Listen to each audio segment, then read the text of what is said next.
Hello students and parents, जितने भी students and parent इस वीडियो को देख रहे हैं, आज मैं आप सभी को जेएनवी के बारे में बताने वाली हूँ। जेएनवी क्या है? जेएनवी हमारा जवाहर नवोदय विद्यालय बेसिकली एक रेजिडेंशियल स्कूल है, एज ए गवर्नमेंट स्कूल है, सीबीएसई एफिलिएटेड।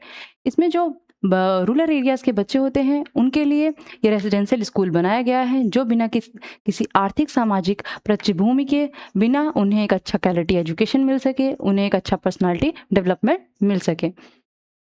तो हम जानेंगे इस वीडियोस में कि जेएनवी क्या है, क्लास 6 के फॉर्म कब आते हैं, क्योंकि हम क्लास 6 के एंट्रेंस के एग्जाम के बारे में आज बात करने वाले हैं। इसे कौन कौन फॉर्म भर सकता है, क्लास 6 का एग्जाम कब होता है और क्लास 6 के एग्जाम का पैटर्न क्या है। अब हम जानेंगे जेएनवी क्या है। जेएनवी एक को रेजिडेंशियल स्कूल है जो कि फुल्ली फ्री है। जैसे जो ग्रामीण क्षेत्र के बच्चे होते हैं, गरीब घर के बच्चे होते हैं, उनको अच्छी क्वालिटी एजुकेशन नहीं मिल पाती, कुछ पैसे या गरीबी घर के बच्चे की वजह से, तो उनमें क्या होता है उसकी इसीलिए ये जो गवर्नमेंट ऑफ इंडिया है, एनवीएस के तहत इन्होंने एक नया को रेजिडेंशियल स्कूल बनाया है, जहाँ पे जो बच्चे होते हैं वो फुल्ली फ्री में उनको सारी चीज़ें प्रोवाइड की जाती हैं। तो इसकी जो स्थापना हुई थी वो 1986 में हुई थी। तो हम जानेंगे इसके जो फॉर्म्स होते हैं वो कब आते हैं। इसका जो फॉर्म आता है वो हमारा जून या जुलाई में ऐसा एक्सपेक्ट किया जाता है पिछले कुछ सालों के पैटर्न को देखते हुए, और जो हमारा लास्ट डेट होती है फॉर्म को अप्लाई करने की वो हमारी अगस्त 2026 है। अब हम जानेंगे इस फॉर्म को अप्लाई कौन कौन सा कर सकता है। तो इस फॉर्म को वही बच्चा अप्लाई कर सकता है जो क्लास 5th स्टैंडर्ड में पढ़ रहा हो, क्योंकि हम 6th क्लास के एंट्रेंस के लिए इस एग्ज़ाम को देंगे। तो जो बच्चा है होता है वो हमारा क्लास 5th में होना चाहिए, उसका जो एज होना चाहिए वो 10 से 12 साल होना चाहिए। ये डिस्ट्रिक्ट स्टडी एंड रेसिडेंस, मतलब वो बच्चा जिस रेसिडेंस से पढ़ रहा है क्लास 5th में, जो उसका रेसिडेंस है उसी रेसिडेंस से वो अप्लाई कर सकता है। उसका मतलब जो रेसिडेंस होना चाहिए और जिस डिस्ट्रिक्ट से वो अप्लाई कर रहा है वो हमारा दोनों सेम होना चाहिए।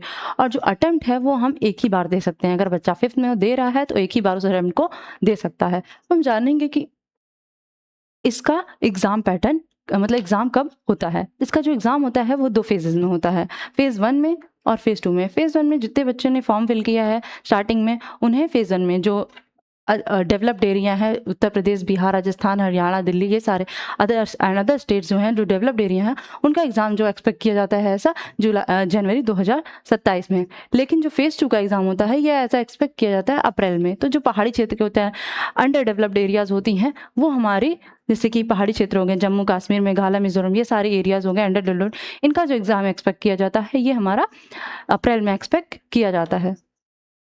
ऐसा कुछ सालों को के पैटर्न को देखते हुए अब हम जानेंगे कि एग्ज़ाम का पैटर्न क्या है। तो कोई बच्चा जिस एंट्रेंस एग्ज़ाम के लिए प्रिपरेशन कर रहा है तो उसके एग्ज़ाम के पैटर्न, सब्जेक्ट के बारे में अच्छे से नॉलेज होना, ताकि वो एग्ज़ाम को अच्छे से आसानी से क्वालिफाई कर सके। तो इसका एग्ज़ाम का पैटर्न क्या है, इसमें 3 सेक्शंस होते हैं। एक मेंटल एबिलिटी का सेक्शन होता है, और एक हमारा अरिथमेटिक का सेक्शन होता है, एक हमारा लैंग्वेज का सेक्शन होता है। मेंटल एबिलिटी में क्या है, 40 क्वेश्चन आते हैं ये, और 50 मार्क्स के, जैसे 60 मिनट मिलता है, 1 घंटे का समय मिलता है।